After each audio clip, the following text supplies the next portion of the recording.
Dear students, আজকে তোমাদের কয়েকটি গুরুত্বপূর্ণ বিষয় নিয়ে একটু ভিডিও করার অভিপ্রায় নিয়ে ভিডিও করতে এলাম।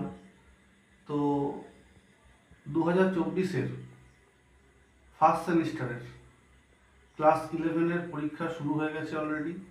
বাংলা পরীক্ষা অলরেডি হয়ে গেছে এবং তোমাদের সামনেই ইংলিশ পরীক্ষা আছে। 19 তারিখে ইংলিশ পরীক্ষা আছে, 19th of this month 2024। তো সেই ইংলিশ পরীক্ষা দেওয়ার আগে কয়েকটা টপিক একটু যদি মাথায় রাখো, কয়েকটা জিনিস, কয়েকটা ট্রিক্স যদি মেনে চলো, তাহলে তোমাদের পরীক্ষাটা কিন্তু তোমরা ভালো করে দিতে পারবে এবং সেক্ষেত্রে অসুবিধা তেমন হবে না এবং নম্বরও ভালো আসবে। সেটা কিভাবে সম্ভব, কয়েকটা ট্রিক্স কিন্তু মেনে চলতে হবে। তোমরা জানো যে তোমাদের এই পরীক্ষাটা সেমিস্টার ওয়াইজ হয়েছে, আগে কিন্তু ছিল না। এই 2024 থেকেই প্রথম সেমিস্টার ওয়াইজ চালু হলো। অর্থাৎ তোমাদের 11টা দুটো সেমিস্টারে ভাগ করা হয়েছে, একটা ফার্স্ট সেমিস্টার আর একটা হচ্ছে সেকেন্ড সেমিস্টার। ফার্স্ট সেমিস্টারে ইংলিশে তোমাদের 40 মার্কসের আনসার করতে হবে এবং পুরোটাই কিন্তু ওএমআর শিটে করতে হবে। তার মানে তোমাদেরকে পয়েন্ট করে আসতে হবে, গোল করে আসতে হবে। ঠিক আছে, তোমরা অনেকেই ওএমআর শিট পেয়ে গেছো। ওএমআর শিট আপলোডও করা হয়েছিল আমাদের WBCHSCর পক্ষ থেকে, West Bengal Council of Higher Secondary Education. কিন্তু সমস্যা হচ্ছে তোমরা অনেক পরে বই পেয়েছো, যেহেতু টেক্সট বই অনেক পরে পেয়েছো, মাত্র 2-2.5 মাস তোমরা সময় পেয়েছো প্রিপারেশন নেওয়ার। সেক্ষেত্রে এই এত কম প্রিপারেশনে তোমাদের পরীক্ষা তোমরা কিভাবে ভালো দেবে? অনেকে তো সিলেবাস শেষই হয়নি, কারণ তোমাদের সিলেবাসটা বেশ লেন্দি এবং বড়। তো সেই সিলেবাসে আমরা আগেই দেখেছি, আমরা এর আগে একটা ভিডিও করেছি যে টোটাল ক্লাস 11-এর সিলেবাসে কী কী আছে না আছে। তো আমি তোমাদের কয়েকটা বিষয়কে একটু জোর দিতে বলবো, তাহলে কিন্তু তোমরা পরীক্ষাটা ভালো করে দিয়ে আসতে পারবে। ঠিক আছে, তো বিষয়গুলো একটু মন দিয়ে শোনো, ভিডিওটা স্কিপ না করে প্রথম থেকে শেষ পর্যন্ত দেখো, তাহলেই কিন্তু তোমাদের অনেকটা উপকার হবে আশা করছি। প্রথম কয়েকটা জিনিস কিন্তু মাথায় রাখতে হবে, সেটা হচ্ছে একদম ফর্মাল যে বিষয়গুলো সেগুলো একটু ভুল করলে চলবে না। ফর্মাল বিষয় বলতে কোনগুলো? তোমার যে রোল নাম্বার, তারপরে সাবজেক্ট, যেগুলো ওএমআর শিট করার আগে, ওএমআরে তোমার আনসার করার আগে যেগুলো ফিল আপ করতে হয়, ওগুলো ক্লাসে স্যারেরা ইনস্ট্রাকশন দিয়ে দেবেন তোমাদেরকে কীভাবে ফিল আপ করতে হয়। যারা ইনভিজিলেটর থাকবেন তারা দিয়ে দেবেন। ওইগুলো আগে খুব ভালো করে মাইনিউটলি ধীরে সুস্থে ফিল আপ করবে। তারপরে তোমরা কোয়েশ্চেন পেপারটা ভালো করে পর্যবেক্ষণ করবে। কোয়েশ্চেন পেপারটায় যে আনসারগুলো দেওয়া থাকবে, সেই আনসারগুলো তোমরা আগে মার্ক করে নেবে। একটা কোয়েশ্চেন পড়লাম, আবার তার জন্য মার্ক করলাম আনসার শিটে, এবং মানে ওএমআর শিটে মার্ক করলাম, আবার সেকেন্ড কোয়েশ্চেন পড়লাম, মার্ক করলাম, থার্ড পড়লাম, মার্ক করলাম। এমনটা করতে যেও না। এমনটা করতে গেলে অযথা অনেকটা সময় কিন্তু নষ্ট হবে। তার থেকে 40টা কোয়েশ্চেনের মধ্যে যদি 20টা বা 25টা কোয়েশ্চেন তোমরা ভালো করে দেখে নিলে, মার্ক করে নিলে, তারপরে সেগুলোকে গোল করলে, এমন করলে কিন্তু সুবিধা হবে এবং টাইমটাও সেভ হবে। এবং কোয়েশ্চেনগুলো যে সেভ টাইমটা তোমরা পাচ্ছ, সেটা কোয়েশ্চেনগুলো তোমার পড়তে সুবিধা হবে।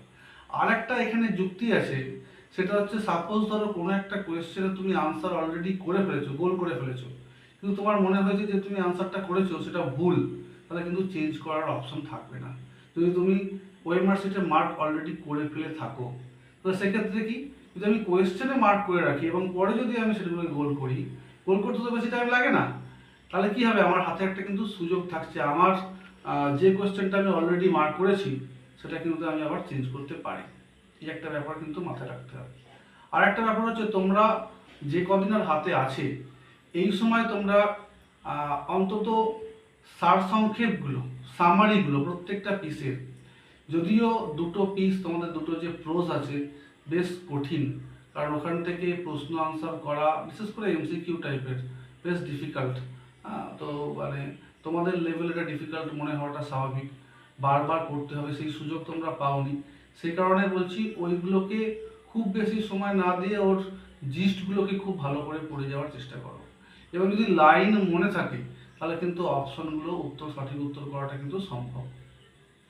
যদি দুটো প্রোজে তোমাদের সমস্যা হয়, যেমন দুটো প্রোজ বলতে এখানে দ্য স্বামী অ্যান্ড মাদার ওরশিপ এবং অমরনাথ, এই দুটো প্রোজে যদি তোমাদের সমস্যা হয়ে থাকে তাহলে তোমরা এক কাজ করবে, অ্যান্ড অ্যাস্ট্রোলজার ডে এটা, এবং পোয়েমগুলো, বিশেষ করে পোয়েমগুলো composed upon Westminster Bridge, bangle sellers এবং দ্য সেকেন্ড কামিং, এইগুলোর ওপরে মূল ফোকাসটা করো। এবং যে নাটকগুলো আছে নাটকগুলোর ওপরে মূল ফোকাস করো, তাহলে কিন্তু তোমাদের অনেকটা সুবিধা হবে।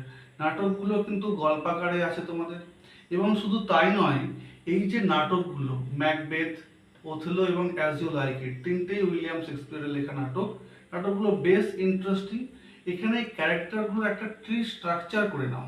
তোমরা এই মুহূর্তে সম্পূর্ণ নাটকগুলো কিন্তু পড়তে পারবে না, পড়ার দরকারও নেই। দরকার হলে যদি সময় হাতে থাকে তোমরা তাহলে এক কাজ করে নাও, তোমরা হচ্ছে ওই নাটকের যে বিষয়বস্তুটা বাংলায় পড়ে নিতে পারো, বা কোনো ইউটিউব চ্যানেলে গিয়েও পড়ে নিতে দেখে নিতে পারো, অনেক চ্যানেল অ্যাভেলেবেল এখন আছে। তো যাই হোক, তো ওই নাটকগুলো কিন্তু একটু ভালো করে মনে রাখতে হবে। এবং খাতায় তোমাদের এক্সারসাইজ বুকে তোমরা কি করবে, তোমরা হচ্ছে ওই নাটকের যে চরিত্রগুলো সেগুলো একটা ট্রি স্ট্রাকচার করে নাও। ধরো সাপোজ অ্যাজ ইউ লাইক ইটের ক্ষেত্রে, অ্যাজ ইউ লাইক ইটের ক্ষেত্রে প্রথমে ডিউক, তার ভাই হচ্ছেন ফেডারিক, এবং ডিউকের কন্যার নাম রোজালিন্ড। রোজালিন্ডের মানে লাভার, তার নাম হচ্ছে অরল্যান্ডো। রোজালিন্ড যখন রাজ্য থেকে তাকে তাড়িয়ে দেওয়া হয়, ডিউকডম থেকে যখন ফেডারিক তাকে তাড়িয়ে দেয়, তখন তিনি গ্যানিমিড নাম নেন, এবং গ্যানিমিড নাম নিয়ে তিনি ফরেস্ট অফ আর্ডেনে চলে যান। এবং অরল্যান্ডোর বাবার নাম হচ্ছে স্যার রাওল্যান্ডি বয়েজ। স্যার রাওল্যান্ডি বয়েজের আর এক ছেলে আছে অরল্যান্ডোর দাদা, তার নাম হচ্ছে অলিভার। এবং ফেডারিকের একটা কন্যা আছে, তার নাম সিলিয়া। সিলিয়া রোসালিন্ডের সঙ্গে ফরেস্ট অফ আর্ডেনে যায়, এবং সিলিয়ার নাম হয়ে যায় তখন অ্যালিয়ানা। এইভাবে কিন্তু ট্রি স্ট্রাকচারে তোমাদেরকে মনে রাখতে হবে।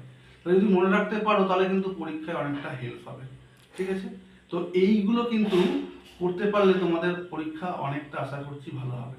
এবং ঠান্ডা মাথায় আগে প্রশ্নগুলো ভালো করে পড়ে, এবং প্রত্যেকটা অপশন খুব ভালো করে পড়ে, টাচি অপশন কিন্তু থাকবে, মানে একটা কোয়েশ্চেনে দুটো অপশন মনে হবে উত্তর হতে পারে, এটাও হতে পারে এটাও হতে পারে, সেক্ষেত্রে